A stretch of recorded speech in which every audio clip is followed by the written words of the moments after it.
In a small village, there lived two brothers. The elder brother's name was Ahmed, and the younger brother's name was Ali. The two brothers loved each other very much and lived together happily in the same house. Ahmed was married, and his wife's name was Shabana. Ali was still unmarried. Every day, Ahmed went to his job while Ali worked hard in the fields. Shabana cared for Ali like her own younger brother.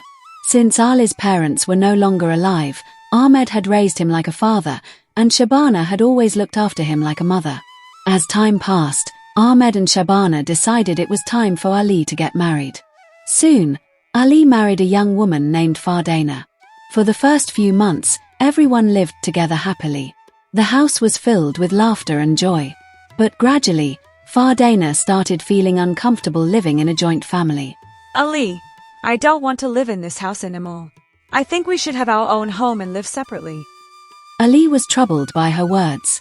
He loved his brother deeply, but he also wanted to keep his wife happy. After thinking about it for many days, he finally decided to speak with Ahmed. Brother, I need to talk to you about something important. Fardana wants us to live separately. Ali, I don't want us to be separated. But if this is what you truly want, then I won't stand in your way. Ali's eyes filled with tears after hearing those words. The two brothers decided that when the wheat harvest arrived, they would divide everything equally and start living separately. Months passed, and finally the harvest season came. They divided the wheat into two equal piles. One pile belonged to Ahmed, and the other belonged to Ali. All that remained was to move their wheat into their new houses. Throughout the day, they carried sacks of wheat back and forth.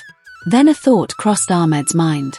My younger brother is just starting his new life. One day he will have children and more responsibilities. What if his wheat is not enough?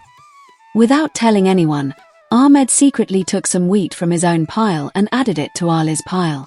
Later, Ali returned and began carrying more wheat. As he worked, a thought came into his mind as well. My brother has sacrificed so much for me. He raised me like a father. What if he needs more wheat than I do? I should help him. Ali quietly took some wheat from his pile and added it to Ahmed's pile. All day long, both brothers secretly continued doing the same thing. As evening arrived, they noticed something strange. No matter how much wheat they carried away, their piles seemed exactly the same size as before. Confused and exhausted, both brothers sat down beside the wheat piles. My sons, why are you both sitting here looking so worried? Sir, we divided our wheat equally because we were planning to live separately. But we have been carrying wheat to our home since morning, and somehow our piles never seem to get smaller. We don't understand what is happening. Tell me honestly, has either of you been secretly adding wheat to the other brother's pile? Yes, sir. I thought my younger brother is starting a new life. One day he will have children and more responsibilities. I didn't want him to face any difficulties, so I secretly added some of my wheat to his pile. And I was thinking about how my brother raised me after our parents passed away. He sacrificed so much for me. I didn't want his wheat to become less, so I secretly added some of mine to his pile. My sons, you may want to live apart, but your hearts do not want to be separated. You love each other so much that even nature itself refuses to let you drift apart. When two brothers care more about each other than themselves, their blessings never decrease. That is why your wheat never seemed to get smaller. While your hands were carrying wheat away, your hearts were putting it back. The old man's words touched both brothers deeply. Tears filled their eyes. Brother, please forgive me. I allowed myself to be influenced by others. I should never have agreed to leave you. No, Ali. You have done nothing wrong. Maybe I should have tried harder to stop you from leaving. You are not just my brother, you are like my own son. Right there, they made a decision. They would never separate. Later that evening, Ali returned home and spoke to Fardana. Fardana, if you want to stay with me, you are always welcome.